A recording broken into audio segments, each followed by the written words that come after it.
നവകേരള സദസ്സിന്റെ തുടക്കം മുതൽ തന്നെ കരിങ്കൊടി പ്രതിഷേധവുമായി കോൺഗ്രസ് മുന്നിൽ തന്നെയുണ്ട്.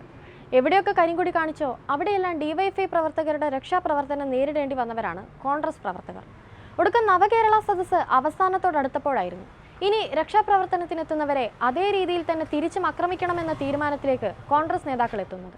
തുടക്കം മുതൽ തന്നെ ഡിവൈഎഫ്ഐയുടെ രക്ഷാപ്രവർത്തനത്തിന് പോലീസ് ഒത്താശ ചെയ്തു കൊടുക്കുന്നു എന്ന് തുടങ്ങി പിണറായിയുടെ ഗുണ്ടകളായി പോലീസ് പ്രവർത്തിക്കുന്നു എന്നീ ആരോപണങ്ങൾ ഉയർന്നു കേട്ടിരുന്നു. ഇന്നലെ കേരളത്തിലെ വിവിധ പോലീസ് സ്റ്റേഷനുകളിലേക്ക് കോൺഗ്രസ് പ്രതിഷേധം നടത്തിയതോടെ കേരള പോലീസ് അത്തരം ആരോപണങ്ങൾ അടിവരയിട്ട് ഉറപ്പിച്ചുവെന്ന് പറയാം. നവകേരള സദസ്സിന് നേരെ നടക്കുന്ന പ്രതിഷേധങ്ങളെ അതിശക്തമായി നേരിടാനാണ് ഇനി പോലീസിന്റെ തീരുമാനം. ഡിവൈഎഫ്ഐ രക്ഷാപ്രവർത്തനത്തെ യൂത്ത് കോൺഗ്രസുകാർ നേരിടാൻ തീരുമാനിച്ച സാഹചര്യത്തിലാണ് ഇത്. പ്രതിഷേധങ്ങളെ പോലീസും CPM-ഉം കായികമായി നേരിട്ടതിനെതിരെ അതേ നാണയത്തിൽ തിരിച്ചടി നൽകാനാണ് കോൺഗ്രസിന്റെ തീരുമാനം. പ്രതിപക്ഷ നേതാവ് VD സതീശൻ തന്നെ ഇത് പറഞ്ഞും കഴിഞ്ഞു. അതിനിടെ ഇനി യൂത്ത് കോൺഗ്രസിനെ തടയാനില്ലെന്ന് ഡിവൈഎഫ്ഐയും അറിയിച്ചു. അടിപേടിച്ചാണ് ഇതെന്ന വിലയിരുത്തലുമുണ്ട്.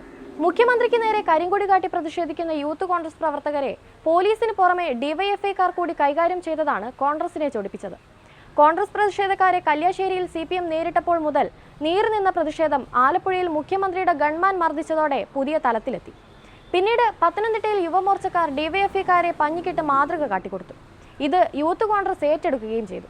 അങ്ങനെ നവകേരള സദസ്സ് കൊല്ലത്തെത്തിയപ്പോൾ അടിക്ക് തിരിച്ചടി എന്ന മട്ടിലായി കാര്യങ്ങൾ.